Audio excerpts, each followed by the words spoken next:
We're here in Green Bay outside of this cathedral of sports, as I call Yeah. it. And while this isn't actually the birthplace of football, it sort of feels like it sometimes. What is the significance to the NFL of holding this event here?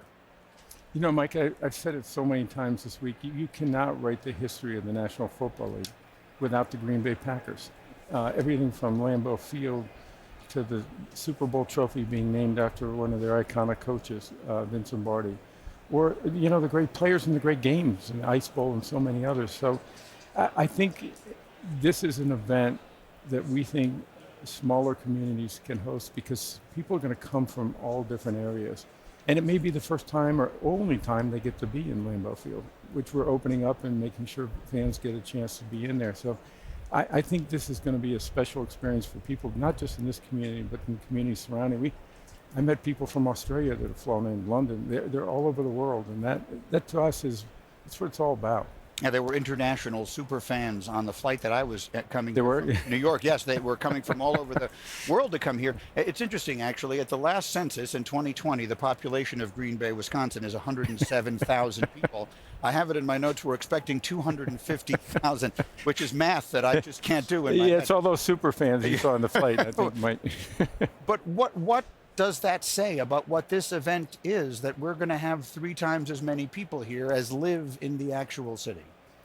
Well, I do think it's because it'll draw people from all over. I think a lot of people don't realize it, but this is a free event to fans. Anybody can come.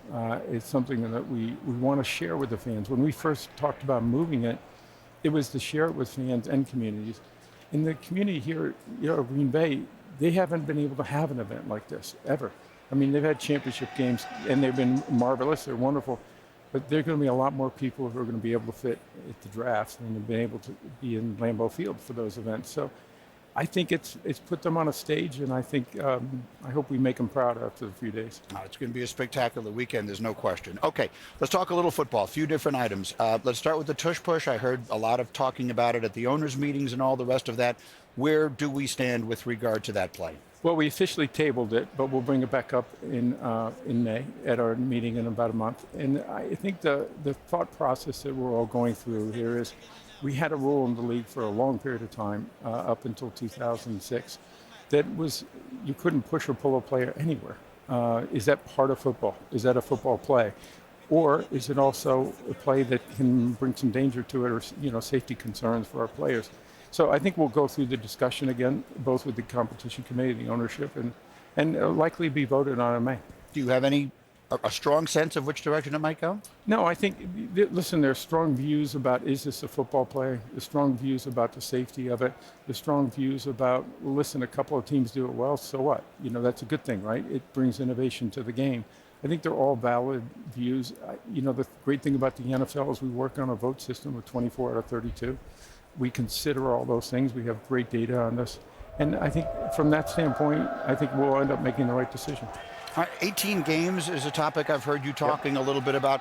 Walk us through that. What is the process to get to that? It feels like something that eventually we will see in the NFL. What is the process of getting from here to there? Well, Mike, I think the first thing is can you do it safely? Is it safe for our players? And as you know, we've made a lot of changes, both to the offseason and the way we train our players, taking contacts out.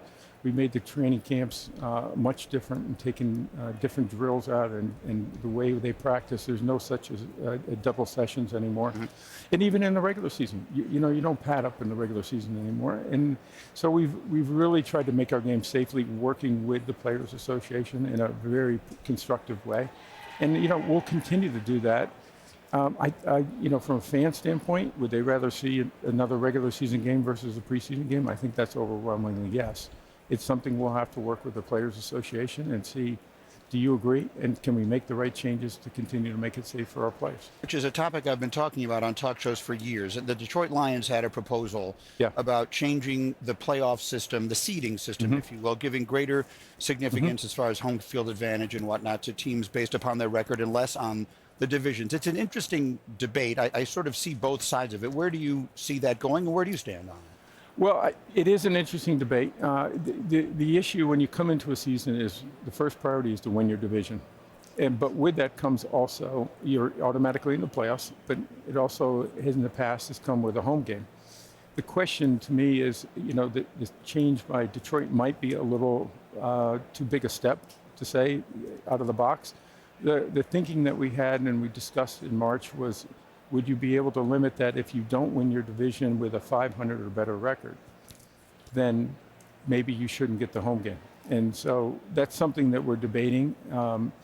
Just to keep, we want to have excellence everywhere we're going, and this might be a step that might be in the right direction. Oh, I can think of a talk show host who has suggested that a time or two over the years. I don't want to suggest I think it's a great idea, but I think it was my idea. Well, then you should put your name on it. I would have given you credit. I've had a few rules named after me in the past, most of them not so popular. To get much more serious for a moment, yesterday we lost a real football legend. Yep. I covered Steve McMichael in the early 90s with the Chicago Bears. I think that everyone was thrilled that he at least got to see last August as he was enshrined into Canton. What would you like to say about Steve McMichael today? Well, we all know about his playing career, but to me, it was first and foremost about who he was as a man and his character. He was a lot of fun.